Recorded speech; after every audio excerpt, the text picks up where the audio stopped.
Приветствую всех, меня зовут Раиса Зубарева, вы на канале «Движение за независимость Саха», и сегодня у нас второй пятничный выпуск новостей, то есть мы обсуждаем то, что произошло за эту неделю в Республике Саха и то, что мы посчитали важным для обсуждения.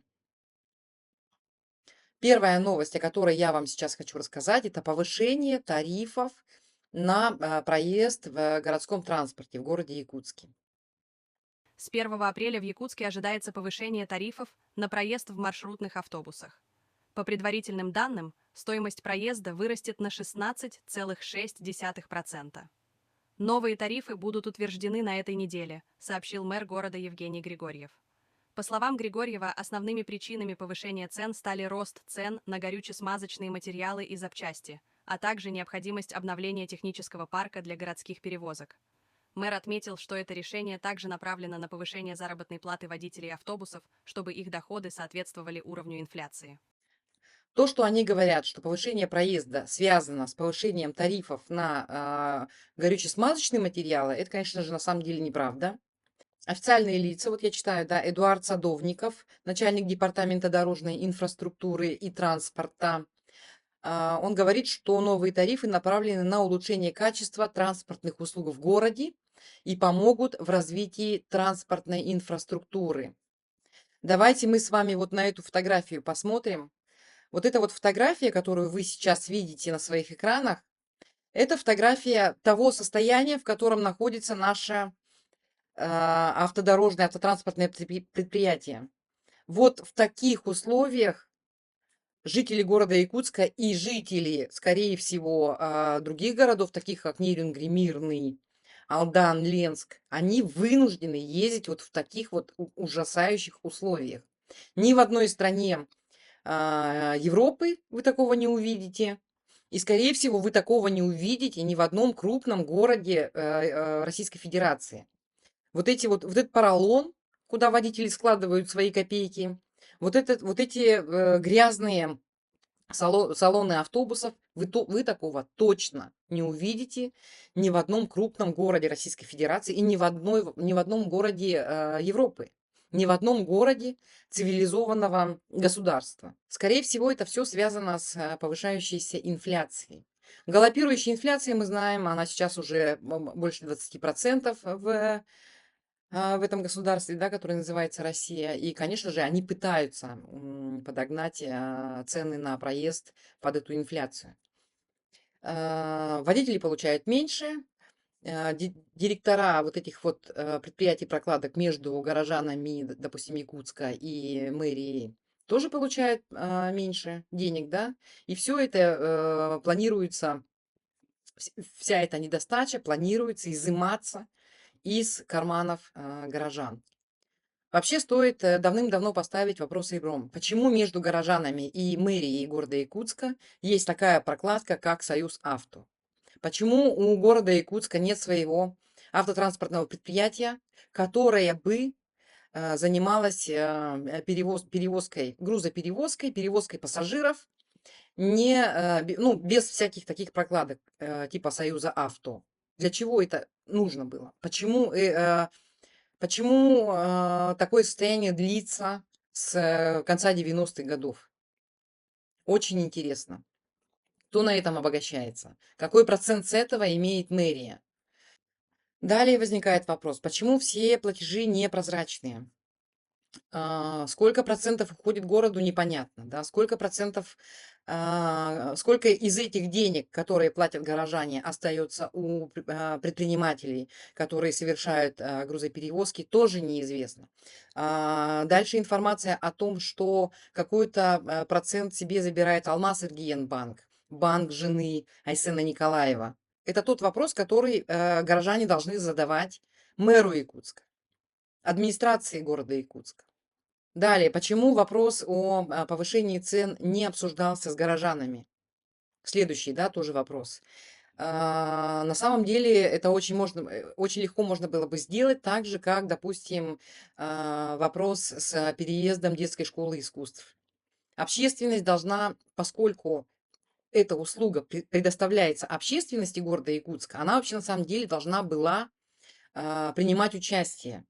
в обсуждении. С нею нужно было обсуждать, с вами, с горожанами нужно было обсуждать, повышать цены на проезд или нет. Где такое видано, чтобы в год по 4 раза повышался проезд? Получается так, что они этот вопрос решают кулуарно, без широкого обсуждения. Однако широкое обсуждение можно совершенно спокойно провести, так же, как проводили его, допустим, со школой искусств, или, например, широкое обсуждение было с вырубкой леса в Амге. Общественность в этом принимала непосредственное участие, так же, как вы, например, изменили ситуацию с отменой прямых выборов мэра города Якутска. Очень большой был общественный резонанс, после которого власть пошла на попятную. Я думаю, что в этой ситуации тоже можно этот вопрос как-то решить. Следующая новость наша касается якутского языка. Снова, да. Это конфликт между создателем проекта по изучению якутского языка Сей Саха и руководителем газеты, сахаязычной газеты Кым. Давайте послушаем. Создательница и ведущая проекта Сей Саха Уйгулана Николаева удалила страницу проекта из Инстаграм. Проект занимался продвижением языка саха. Это произошло после конфликта Николаевой с главным редактором саха-язычной газеты «Кыым». Все началось с ролика о происхождении якутского слова «барахсаан». Уйгулаана, опираясь на труды лингвиста Валентина Рассадина, предположила, что слово имеет монгольские корни. Издание «Кыым» посвятило ролику пост в телеграм-канале, где опровергло монгольское происхождение слова. Затем главный редактор газеты Иван Гаврильев позвонил Уйгулаане Николаевой и пригрозил увольнением из института, в котором она работает, обозвав ее дурой. Для меня, как и, скорее всего, для тех людей, которые понимают, да, что такое, какое значение имеет для нации, для народа изучение якутского языка, это очень печальная новость, что Уйгулана Николаев закрыла свой проект из-за этого конфликта. У меня вопрос возникает, да, почему руководитель газеты Кым набросился на девушку? Почему он сказал о том, что я вот открыл специально газету Кым, и там вот в очень такой для меня грубой форме произошел конфликт по поводу этого слова «барахсан». Да, Уйгулана сказала о том, что барахсан имеет монгольские корни и относится к словам, обозначающим, насколько я понимаю, да, уже умерших. Значит, Кым пишет, журналисты Кым, ну, видимо, редактор сам, да, пишет о том, что никаких монгольских корней у этого слова нет. Вот. Но в очень грубой форме. Никто ее не называет по имени, хотя, мне кажется, взрослый человек, уже такой убеленный сединами, да, и, казалось бы, должен быть мудрым, да, он должен был к ней уважительно отнестись, назвать ее по имени и фамилии.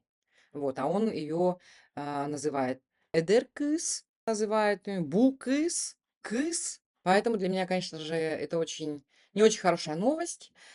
Не так давно я в одном из своих видео тоже говорила о том, что, значит, у нас не работает проект Сахалы, приложение, да, по изучению якутского языка. Но потом я узнала, что Лилия, Лилия девушка, создательница этого проекта, приложения, она не так давно тоже была новость, что она все-таки его обратно запустила. И запустила она его за счет собственных средств. Это получается, что продвижением родного языка, продвижением якутского языка занимаются энтузиасты. В школах сейчас сократили количество часов по изучению языка, да, к сожалению, к большому. Вот что делает русификация. Вот. И очень маленькое количество у нас учителей не русского языка, да. Это считайте английский, немецкий, французский, что там изучают, да, и туда же якутский язык, их, по-моему, чуть больше 600 там по всей, значит, республике Саха. Сейчас я вам точно даже назову данные. Вот, в республике Саха 3537 учителей русского языка, вот, а учителей нерусского языка, то есть Сахатала, английский, французский, венгийский и все остальные, немецкий, да, их 603. Всего 603 человека на нашу республику. Как это назвать, я вообще, у меня прям слов нет. Плюс Это получается, что у нас продвижением нашего родного языка занимаются и энтузиасты, и занимаются за свой счет. Я представляю, какая была проделана, если вы помните, да, если вы помните страничку в Инстаграм у Игуланы какая была, да, она была сделана с такой большой любовью. Мы часто ее репостили тоже, ну, потому что это очень красиво было сделано, да. Это так все понятно, все так доходчиво объяснено, очень хорошие съемки, профессиональные были, да. Ну, на самом деле, вообще такого контента у нас так мало, и вместо того, чтобы это поддерживать, люди, которые очень хорошо знают якутский язык и сами, да, пишут на якутском языке, я имею в виду журналистов газеты КЫМ, руководства газеты КЫМ, вместо того, чтобы их поддержать, они занимаются вот такой критикой неприятной, да, неприятной критикой аж до такой степени, что девушка, в общем-то, видимо, очень, очень сильно она обиделась, расстроилась и закрыла свой проект. Но на самом деле она поспешила, да, ее проект нужен был не только ей, и она делала этот проект не для редактора газеты КЫМ. Она делала этот проект для нас, для пользователей, для тех, кто хочет учить, для тех, кто любит свой язык. Поэтому я очень надеюсь, что она остынет немножко, да, и все-таки она его возобновит. Потому что на самом деле такого контента очень мало. Такого контента очень мало, и зарубежные социальные сети, а Инстаграм это зарубежная социальная сеть, где вот Уйгулана вела свою страничку, да, они очень приветствуют национальный такой контент любой нации. Вот. Контент у нее на самом деле был очень классный, очень красивый, очень профессионально сделано. Видно, что девушка делала его с большой любовью. Еще одна новость, которую хотелось бы обсудить, это про СВОшника, который избивал бывшую девушку. Его задержали в Якутске, и сейчас, после того, как он находился в изоляторе, его отправили опять в зону боевых действий. В Якутске по делу о дезертирстве задержали участника войны в Украине, который прятался у своей девушки и избивал ее. По словам девушки, она познакомилась с военным по имени Степан в декабре 2024 года во ВКонтакте.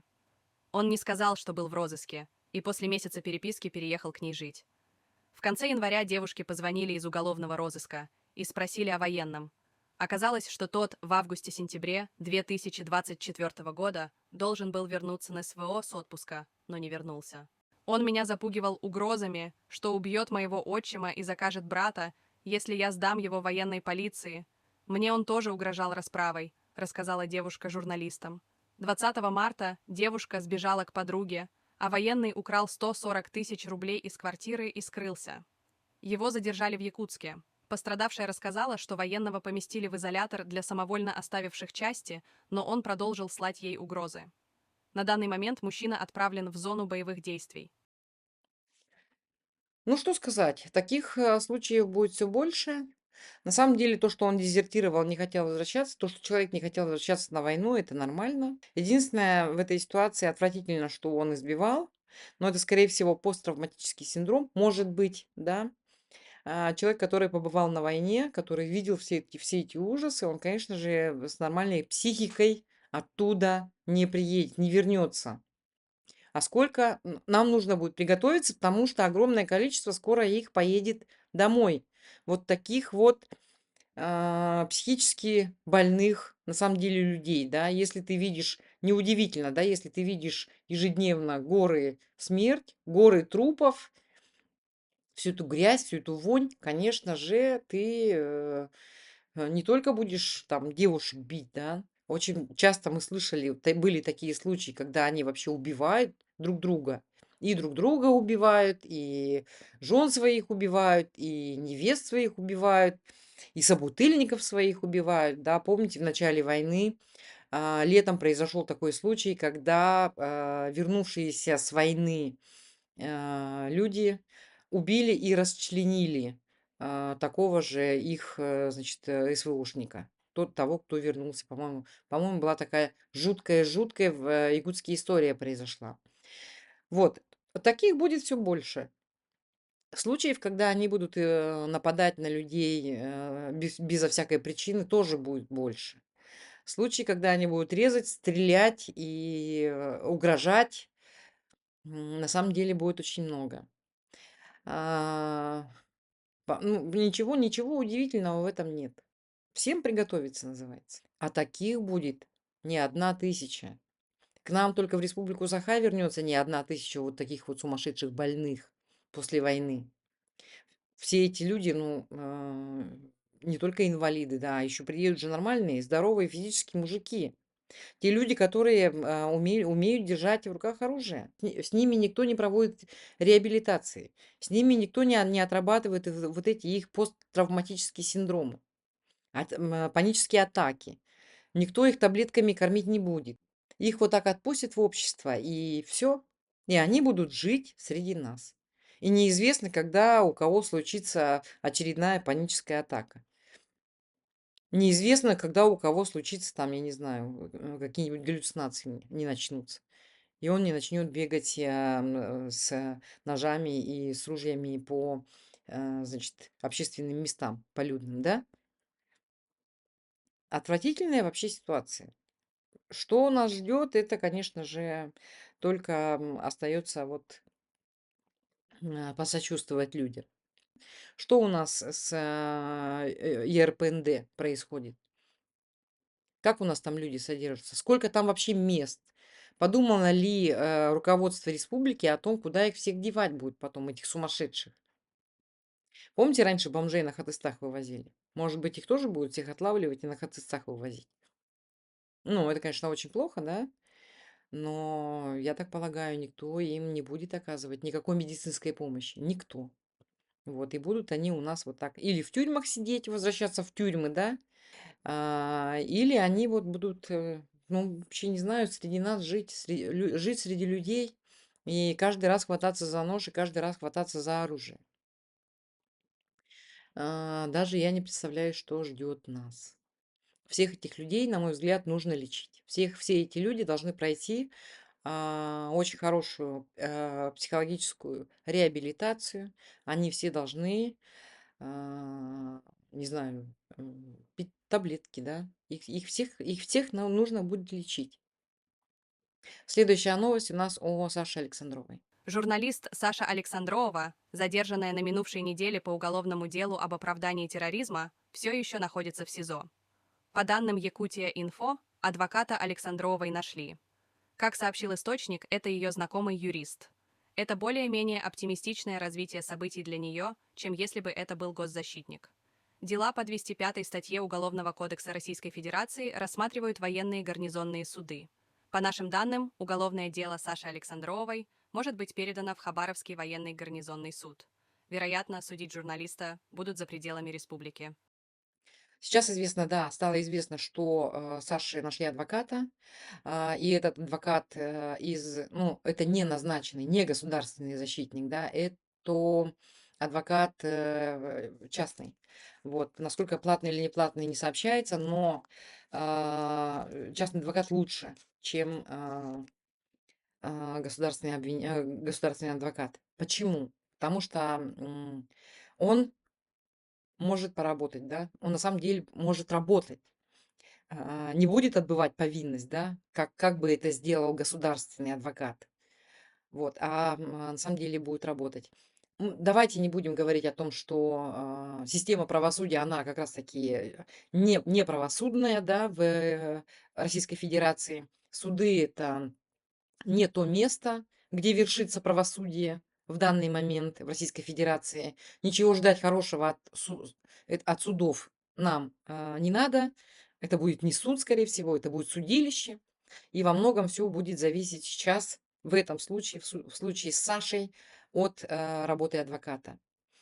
Вот, сразу скажу, что человек вообще ни в чем не замешан, ни в каких организациях, десятый раз повторяю, да, она не состояла, иноагентом она не была. В общем, судить за мнение это такое себе. Вот, в Конституции у нас этого не прописано, что человек не может иметь свое личное мнение, да, по любому поводу. Вот, поэтому я думаю, очень надеюсь, что адвокат хорошо поработает, Конечно же, вообще экстремизм, терроризм — это тяжелая статья, и может, можно или поменять статью, или добиться того, ну, чтобы был минимальный приговор. Вот. Никто не говорит о том, что судья примет решение и, в общем-то, и вообще не будет наказывать, да, потому что наказывать не за что человека. Вот. Мы об этом даже не мечтаем, да, хотя мы требуем. Ни один человек не должен быть осужден за то, что он думает, за то, что он говорит правду, ну, за то, что он говорит то, что он хочет сказать. Вот, я посмотрела, еще раз пролистала ее телеграм, у нее не было никаких оскорблений, ну, личных оскорблений власти, там туда-сюда. Она просто высказывала свое мнение как настоящий независимый свободный журналист. Дело передали в военный суд, вот, и, скорее всего, дело рассматриваться будет не в Якутске, а где-то, скорее всего, в Хабаровске. Вот, ну, понятно почему, да, для того, чтобы не привлекать внимание к этому делу, для того, чтобы в суд не пришли, как, например, по делу Наговицына, да, Анатолия, к нему люди приходят в суд его поддерживать, для того, чтобы люди не пришли в суд поддержать Сашу и не сделали из этого, ну, и те же самые журналисты, да, не пришли, и не сделали из этого открытое судебные заседания, да, они специально все это перевели отдали все военным и переведут в другой регион, чтобы не поднимать шумиху, а чтобы потихо ее, значит, там осудить. Также у нас было с Габышевым, да, чтобы люди не волновались, шумиху не поднимали лишний раз, Габышев был переведен в другой регион. Это обычная для них практика. Вот. Что случилось с Габышевым, все практически, ну, все помнят, да, но он уже не в новостной повестке. Сейчас дело Александровой переведут в другой регион, в Хабаровск, да, и она тоже перестанет быть в новостной повестке. Хотя я призываю всех журналистов следить за тем, что происходит с Сашей Александровой. Очень внимательно следите и публикуйте, публикуйте, публикуйте, чтобы никто не забывал, чтобы все знали, что происходит. Следующая новость, очень смешная новость, да, это чиновничья аллея. Давайте посмотрим. В Республике Саха появится аллея чиновников. Глава Жиганского улуса Василий Сорокин решил увековечить память о себе и своих предшественниках, заказав обустройство за 2 миллиона 600 тысяч рублей аллеи глав Жиганского района и сельских поселений. Такое наименование аллеи указано на сайте государственных закупок. Но судя по дизайн-проекту, заказанному администрацией Жиганского улуса и разработанному в Якутске, аллея чиновников будет состоять из информационных щитов. Деревьев или кустарников в чиновничьей аллее не предусмотрено. 2 миллиона 600 тысяч рублей на, значит, создание аллеи чиновников. Это, если это не фейк, то это очень смешная новость. А, Они хотят поставить памятник, на самом деле, да, они хотят поставить памятник бездарям. Памятник бездарям. В этом вся Россия. В этом вся Республика Саха. Сам себя не похвалишь, никто тебя не похвалит. А еще и в суд на тебя подадут. А еще и скажут, что ты украл. Вот, а ты раз такой им и говоришь, я ничего не воровал. Вы видите, я вот даже на аллее славы нахожусь, да? Вот она моя фамилия, а вот оно мое лицо на этой фотографии. Нужно взять и, значит, назначить проверку. С каких это 2 миллиона 600 тысяч, откуда эти деньги? Откуда у них такие деньги? И почему, откуда они их взяли? Неужели они были заложены в бюджет Жиганского улуса и сельских поселений, да? Что они могут вот эти деньги потратить? Или они быстро-быстро пытаются на бумаге нарисовать то, что они не освоили? Да, то, за что им давали, на что им давали деньги, и они не освоили. Я не понимаю. Нужно вообще всю эту лавочку проверить. Что должны были сделать, значит, руководство Жиганского улуса? Она должна была заняться котельными. Они должны были заняться ремонтом котельной для того, чтобы больше таких аварий, которая была этой зимой, не было. Почему они деньги, значит, вкладывают, хотят вложить в какое-то очень непонятную аллею, вместо того, чтобы вложить эти деньги в ремонт котельной? Вместо того, чтобы вложить эти деньги в благоустройство, да, чтобы жители не боялись остаться без тепла в минус 50 градусов. В общем, вот на сегодня такие новости. Очень, да, хотела сказать, что у нас и здесь на YouTube-канале, и в Instagram мы сделали перевод.